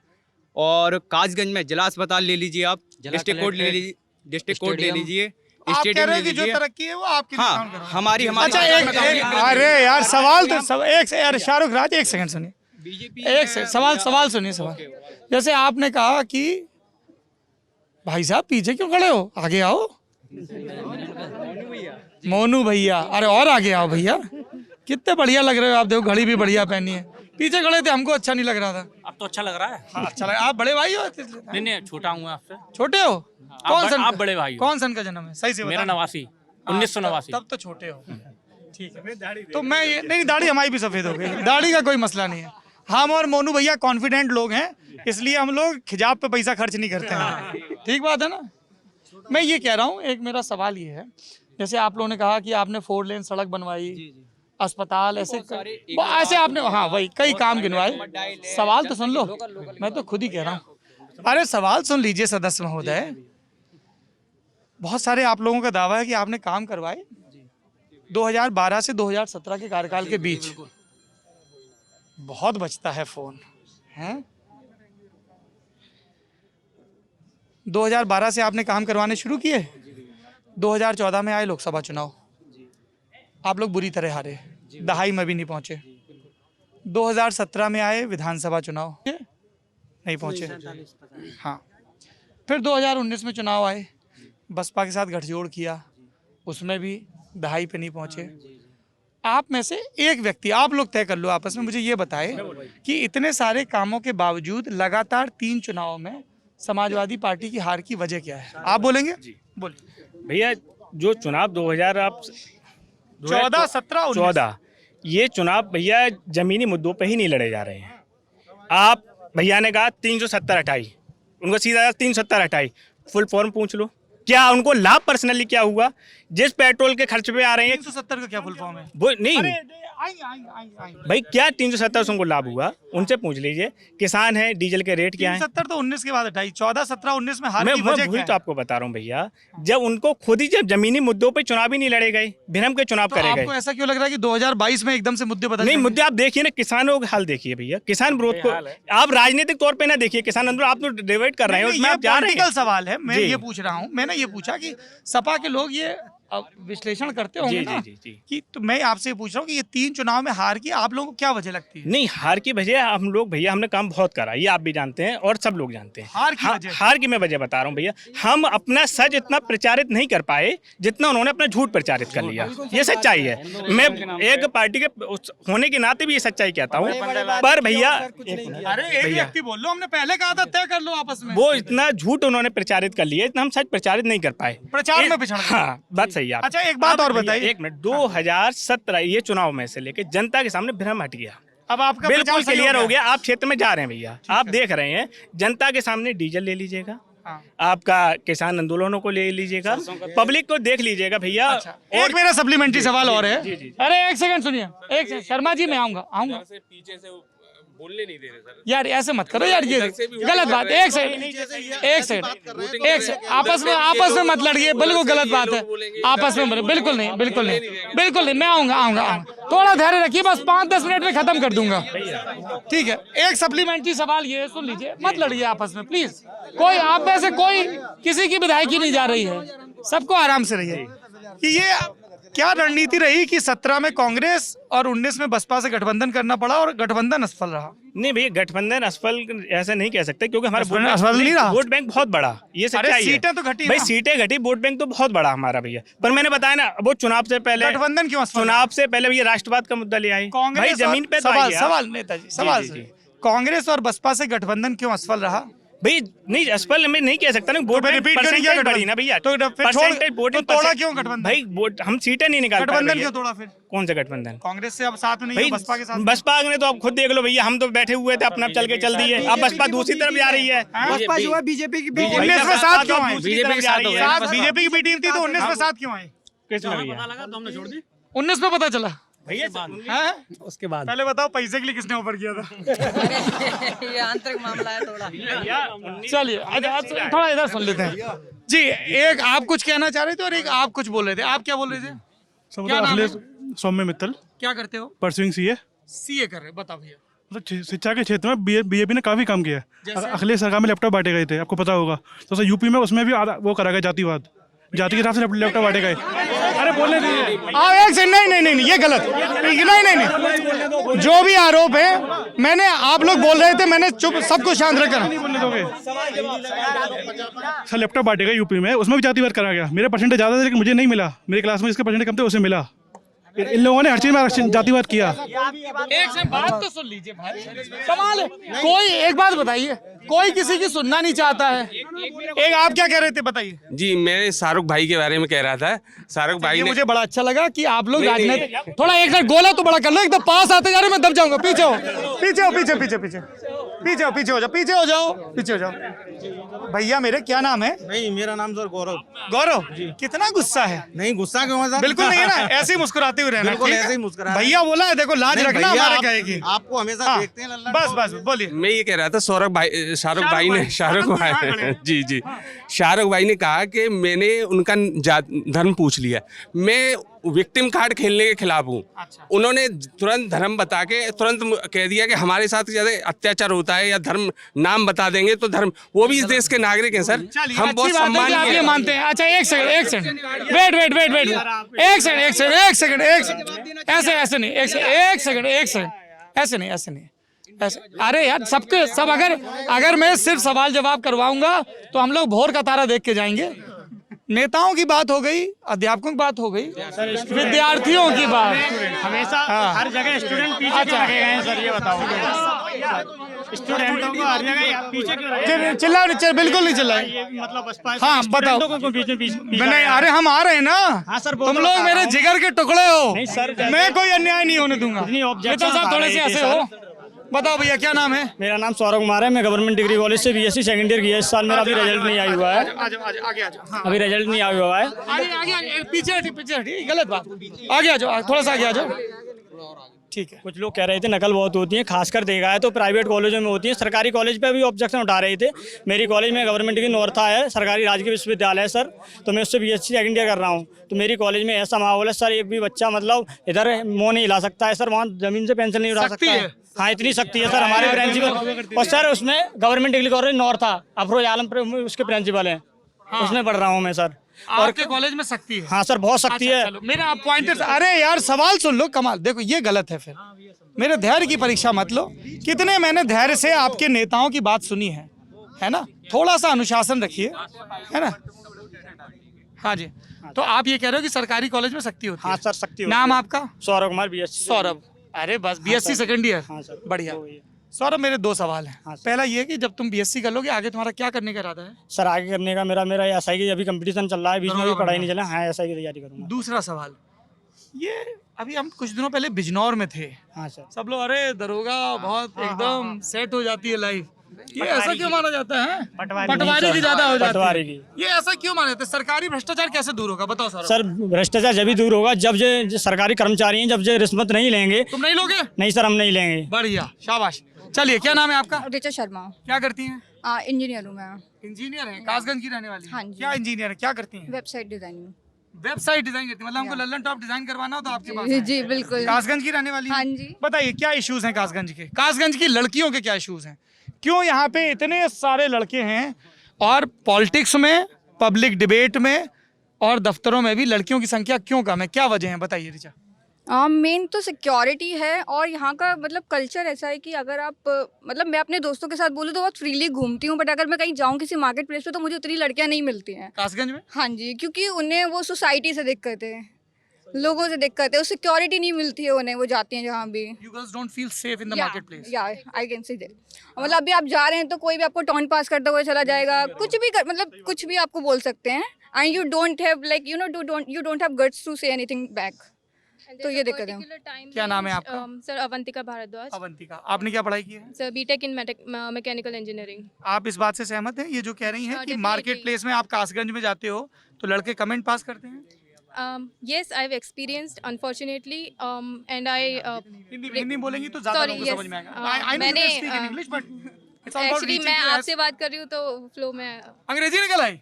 चलिए कोई बात नहीं, बताइए। ठीक है। मैंने खुद एक्सपीरियंस किया है और 12th में जब मैं अकेली जाती थी पर मैंने उसको मैंने मतलब आपने डील फेस किया। यस, फेस किया। I just saw in it. हाँ मतलब मैंने उसको घूरा अच्छे से, 2 शब्द बोले और मैं साइकिल पे पर 2 शब्द बोले फिर साइकिल पे क्योंकि ये पर आप लोगों को ये फेस करना पड़ता है। हाँ और पता है एरिया इतना मतलब कम है कि आप कुछ भी कर रहे हैं उसको पता चल जाएगा कि यार वो बंदी वहाँ मिली थी, वो ये कर रही थी, उसके साथ थी, ये हो रहा था और फिर वो आपको अरे भाई साहब नेता रुक जाओ थोड़ा। लड़कियां 2 आई हैं अभी, पिछले 1 घंटे से लड़के बात कर रहे थे, सुन लो भैया थोड़ा सा। इजीली एक्सेसिबल है कि कोई भी आपको फेसबुक पे मैसेज कर देगा यार तुझे वहाँ देखा तो क्या कर रही थी उस बंदे के साथ। मतलब पीपल आर लाइक दिस। अगर आप जॉब भी कर रहे हैं। I've written 3 points which I needed to first of all मेरा जो personal what I feel about cleanliness, स्वच्छता के बारे में। सफाई की कमी है। सफाई की कमी नहीं है, सफाई की कमी इसलिए है क्योंकि लोग उतना चाहते नहीं हैं कि हम साफ रहें। मेरा फाइनल ईयर का प्रोजेक्ट था ऑटोमेटिक वेस्ट सेग्रीगेशन, जिसमें वेस्ट को तीन कैटेगरी में डिवाइड करने वाली हमने मशीन बनाई थी। उसके पीछे मेरा कैटेगरी बताइए। Plastic, paper and glass. हाँ, अगर इतना भी होता है तो, क्योंकि यहाँ इसमें लेकिन आपने बायोडिग्रेडेबल नहीं रखा। नहीं सर, उसके लिए थोड़ा सा और मेहनत लगेगा, उसका टाइम नहीं था मेरे पास। प्लास्टिक, पेपर एंड ग्लास वो पॉसिबल है डेफिनेटली, और वो कहीं कहीं जगह पे इम्प्लीमेंटेड भी है। और मैं भूल रही हूँ, पॉइंट देख लीजिए, कोई बात नहीं, बिल्कुल नर्वस मत होइए। हाँ, यहाँ की जो सोसाइटी है वहाँ मुझे एफर्ट देने की ज़रूरत है। मैं पर्सनली बात कर रही हूँ, मैं लोगों को ये समझा पाऊँ कि आप अपनी तरफ से स्वच्छ रखें। स्वच्छता का मतलब है जब आप सिर्फ कचरा डालना डस्टबिन में, दिस इज़ नॉट क्लीनलीनेस।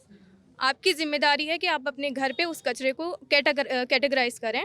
उसके बाद हम जो पूरा ज़िला है उसकी व्यवस्था को वैसा कर सकते हैं कि जो भी कचरा है प्लास्टिक में जाए, पेपर में जाए, बायोडिग्रेडेबल उसमें जाए। इससे बहुत आसान होगा, वेस्ट टू एनर्जी में हम बहुत इंक्रीज़ कर सकते हैं। ये बहुत इम्पोर्टेंट आपके कासगंज की लड़की ने एक बड़ा थोड़ा सा पीछे हो जाइए, आप लोग इतना आगे आते जा रहे हैं। ये कासगंज आएंगे भैया, आएंगे, आगे आ जाओ, आगे। कासगंज की लड़की बड़ा महत्वपूर्ण सुझाव दिया है, आप लोग गौर करना। मैं ये नदरई है, नदरई में वो नहर के बीच में वो है ना, तो मैं वहाँ पे गया तो वहाँ पे मैंने देखा कि कूड़े का ढेर लगा हुआ है, खासतौर पे प्लास्टिक के कूड़े का। आप लोग कभी, आप में से जो दर्शक देख रहे हैं या आप में से कभी पहाड़ों पे जाएंगे, लोगों ने कोल्ड ड्रिंक्स पी, पानी पिया, वहीं बोतल फेंक दी, रैपर फेंक दिए। धीमे धीमे हम अपने गाँव को, अपने कस्बों को, अपने पहाड़ों को एक डंपिंग यार्ड में तब्दील करते जा रहे हैं। ठीक है, तो ये एक सैनिटेशन। और जब हम लोग बोलते हैं साहब बरसात का पानी भर गया, प्लास्टिक फेंक रहे हो, जानवर भी खा रहे हैं प्लास्टिक, नालियों में भी चोक हो रही है, तो ये एक बड़ा मसला है। मित्तल साहब, हाँ जी। एक चीज़ मैं ऐड करना चाहूँगी इसमें, अभी जितना लोग सुन रहे हैं और टीवी के माध्यम से जो भी लोग सुनेंगे, आप ये सोचिए कि जो आप कूड़ा अपने डस्टबिन में डालते हैं और जो उसे लेके जाता है, उसके बाद भी कूड़े खुद की एक लाइफ होती है जिसमें इंसानी हाथ होते हैं और वो हाथ उनके हेल्थ पे इफ़ेक्ट करते हैं। तो आप अगर कूड़ा, आपकी जिम्मेदारी है कि आप कूड़ा अच्छे से डालें ताकि कई ज़िंदगियाँ बच सकती हैं। और हमेशा गंदगी करते वक्त ये साफ रखें कि आपके जैसा कोई व्यक्ति है जो उस गंदगी की सफाई करता है। So please be responsible. सफाई कर्मचारी, मैं आऊँगा आपके पास। स्कूलिंग के बारे में ऐड करना था। एक्चुअली मेरी स्कूलिंग गवर्नमेंट स्कूल से हुई है, राजकीय बालिका इंटर कॉलेज, यहीं कासगंज में। हाँ जी, GGIC। हाँ जी, मैं 12th तक वहाँ से पढ़ी हूँ। तो लाइक पानी की वहाँ पे कोई फैसिलिटी नहीं है, फिल्टर नहीं है। ये जो नॉर्मल हैंडपम्प है पूरे 1200 या 1000, आई गेन 1200 तो बहुत कम है शायद, और 2-3 हज़ार लोग बच्चे पढ़ते हैं वहाँ पे। और एक हैंडपम्प है जहाँ से मतलब कुत्ते भी उसी से पानी पी रहे हैं और पिग भी उसी से पानी पी रहे हैं और हम लोग भी सब उसी स्कूल कैंपस के अंदर पिग घूमते हैं। हाँ जी, और कुत्ते भी घूमते हैं वहाँ पे। एंड सेकंड थिंग, आपको बिल्कुल अब ठीक हो गया। आपको कैसे पता? सब प्रिंसिपल मतलब जानते हैं मुझे। आप प्रिंसिपल को जानते हैं, मैं भी उन्हें बहुत अच्छे से जानती हूँ, मैं भी उनको पर्सनली विजिट करती हूँ, बट ऐसा बिल्कुल भी नहीं है। ओके, एंड क्लेनलीनेस बिल्कुल भी नहीं था। ऐसा होता था कि आप बोल रहे हैं कि GGIC में सफाई और सैनिटेशन और पानी बिल्कुल भी नहीं है। और मतलब वॉशरूम बहुत खराब है। हम लोग, अरे नेताजी, अरे एक सेकंड नेताजी, यार ये बढ़िया, एक सेकंड, ये आप सुनो भाई, कैसे कर रहे हो यार? बाद में तुम लोगों को महिलाओं का वोट चाहिए ना, थोड़ा सुनो भाई धैर्य से। मतलब वॉशरूम हम लोग नहीं जाते थे, हम लोगों को होल्ड करना होता था। अगर लाइक 6, 7, 8, या बिल्कुल बहुत गंदे वॉशरूम, आप जा नहीं सकते, मतलब इनटॉलरेबल है। एक चीज़, हाँ, जो फैकल्टीज थी वो बिल्कुल भी नहीं पढ़ाते थे। हम लोग प्रॉपरली प्राइवेट ट्यूशंस पे डिपेंडेंट थे। सरकारी स्कूलों में पढ़ाई नहीं होती, बिल्कुल भी नहीं। लड़के वाले कॉलेजों में तो कभी उसमें पहुंचा भी नहीं लगता। ये रियलिटी है सर। बोर्डो सिर्फ और सिर्फ ट्यूशन खोरी है, 4-4, 5-5 ट्यूशन पढ़नी पड़ती है। जब मैं बाहर गया तब मुझे पता चला कि जो 9th और 10th के बच्चे और शहरों के होते वो कहीं ट्यूशन नहीं पढ़ते बजाय मेरे। मैं 9th में 4 ट्यूशन जाता था, 10th में फिर 4 ट्यूशन गया, 11th में मैं कोटा चले गया, इसी वजह से कि मुझे इतना ज़्यादा पैसा यहाँ देना पड़ रहा है। आप क्या कर रहे हो? मैं MBA कर रहा हूँ सर। बीटेक करके MBA कर? नहीं, मैंने B.Pharm किया है, उसके बाद मैं MBA कर रहा हूँ इन फार्मास्यूटिकल मैनेजमेंट। आप क्या पढ़ाई कर रहे हैं? सर मैं बीटेक कर रहा हूँ एंड पंजाब से सर, संगरूर से। Yes sir. बहुत बढ़िया सर। एंड मेरा डिप्लोमा हुआ है प्लास्टिक टेक्नोलॉजी में, जैसा कि भारद्वाज जी ने बताया। तो एक बायोडिग्रेडेबल जो हमारे सामने बहुत बड़ी समस्या है आजकल। प्लास्टिक कचरा कैसे खत्म करें? यस सर, तो उसके लिए एक सर प्रोसेस होता है पायरोलाइसिस प्रोसेस। तो उसमें सर हम क्या करते हैं कि प्लास्टिक वेस्ट को हम कलेक्ट करके उसको फिर एक हीट देके, मतलब उसको किसी डिब्बे में मान लो बंद कर लिया उसको, एंड उसमें हम हीट देके उसका जो भी प्लास्टिक होगा वो मेल्ट हो जाएगा। लेकिन उसके लिए ये जरूरी है कि उसका सेग्रीगेशन हो प्लास्टिक का। अभी क्या है आगे का बता रहा हूँ।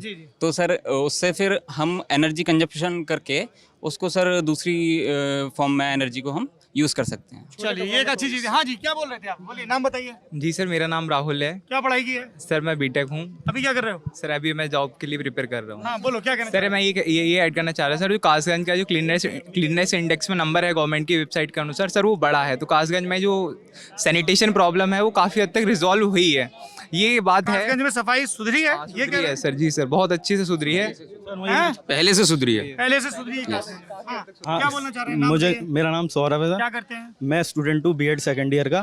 कासगंज के बच्चे 12th करने के बाद सर बाहर जाना होता है। एटा वाले भी यही बोल रहे हैं। हाँ, बाहर जाना होता है। कोई भी इंजीनियरिंग करनी हो, मेडिसिन पढ़ना हो, चाहे आर्ट्स पढ़ना हो, अच्छे कॉलेज से। यहाँ के कॉलेज की तो गुणवत्ता के बारे में बात नहीं करी जा सकती है। अच्छे कॉलेज नहीं है। जी बोलिए। स्कूल्स भी बहुत ज़्यादा ख़राब है, चाहे वो सीबीएसई बोर्ड हो, यूपी बोर्ड हो, स्कूलों में बिल्कुल पढ़ाई नहीं होती है सर। हाँ बोलो बोलो, फटाक बोलो। जो सर कॉलेज है उनमें से लैब की फैकल्टी नहीं है, और जो गवर्नमेंट फैकल्टी है वो भी ज़्यादातर गेस्ट फैकल्टी है।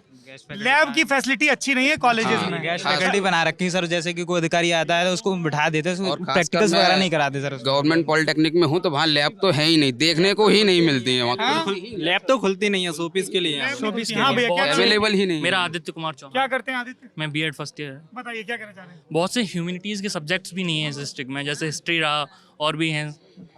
और भैया कह रहे थे कि यहाँ पे भी थोड़ी राजनीति की बात चल रही थी, तो राजनीति में यहाँ सिर्फ जातिगत गणना के आधार पर रहता है सब, और यहाँ पे जो नेता होता है वो जाति विशेष का नेता होता है और किसी का नहीं होता।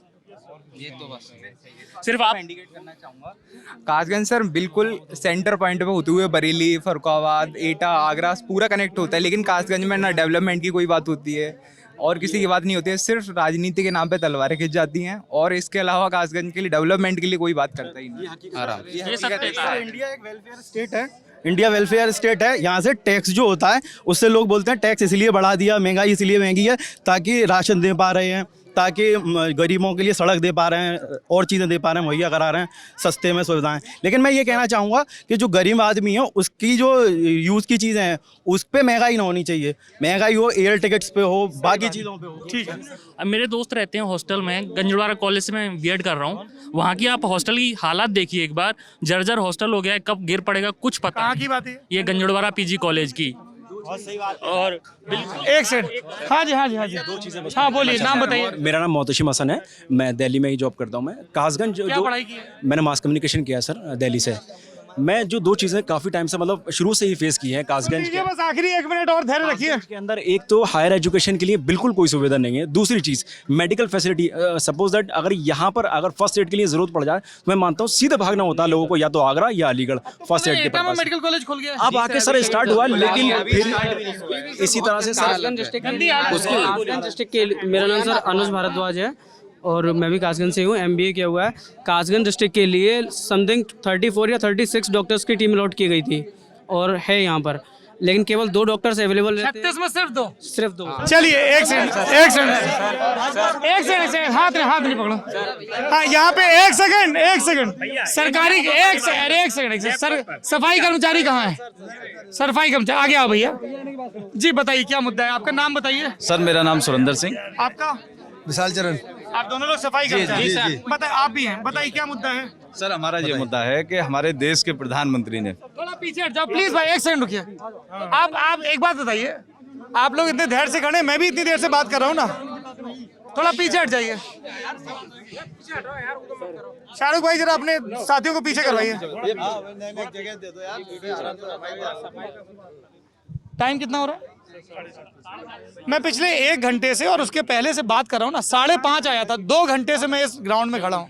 थोड़ा आप ही धैर्य रखिए, सबको अपनी बात कहनी, पर सबकी बातें नहीं आ सकती एक बार में। बताइए सफाई कर्मचारी का मुद्दा है। सर हमारा ये मुद्दा है कि हमारे देश के प्रधानमंत्री महोदय ने प्रयागराज में हम लोगों के पैर धोकर के सम्मान किया था ग्रामीण सफाई कर्मचारियों का, तो उन्होंने वो सिलसिला केवल पैर धोने तक ही क्यों रहने दिया? हमें कोई सुविधाएं क्यों नहीं दी गई?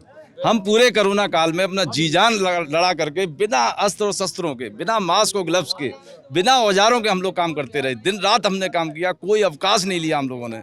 लेकिन हमें ये भी नहीं कि कोई एक अलग से पुरस्कृत भी कर दिया गया होता, ना हमें कोई सुविधाएं दी गई। हम लोगों के कार्यालय में भी हमारे वेतन और क्या नाम है ACP है ना, और अन्य सुविधाएं की ऐसी हैं जो लांबित पड़ी हुई है पिछले 10-12 सालों से। हमें किसी ने पैदा किया, किसी ने हमें जमाया, लेकिन इस सरकार ने हमारी एक ना सुनी। उन्हें बिल्कुल हमारे साथ सौतेले पुत्र के समान व्यवहार किया गया। हमारे बारे में ना प्रमोशन के बारे में किसी ने कुछ सुना, यहाँ तक कि हम लोगों को औजार तक नहीं दिए जा रहे कि हम लोग सफाई किससे करें। बिना औजार के हम लोग कहाँ से रिजल्ट दे सकते हैं? जबकि इसके साथ साथ हम पर लालछन लगा दिया जाता है कि हमारे देश के सफाई कर्मचारी बिल्कुल निठल्ले हैं। ये कौन कहता है? सरकार कहती है, सब लोग कहते हैं, जनता कहती है कि देश में सफाई नहीं हो रही। लेकिन जब हमें औजार नहीं मिलेंगे, हमें सुविधाएं नहीं मिलेंगी, तो हम क्या रिजल्ट दे पाएंगे? आप इसमें कुछ जोड़ना चाहते हैं भाई साहब? मैं इनके साथ हूँ भाई साहब की। कासगंज एक छोटी सी बात, 2 घंटे की हो गई। कासगंज की ये बहस, रेलवे से। हाँ बोल लीजिए, ये बहुत देर से खड़े हैं। जी, मेरा नाम शैलेंद्र सिंह है और मैं यहाँ रेलवे में कार्यरत हूँ कासगंज जंक्शन पर। सर, यहाँ जो तमाम बातें मैंने सुनी, मैं एक एज ए कर्मचारी सरकार से जो निजीकरण किया जा रहा है भारतीय रेल का, रेल देश की धड़कन है और रेल के पास तमाम संसाधन उपलब्ध हैं। आप इस निजीकरण खिलाफ है? बिल्कुल खिलाफ हूँ सर।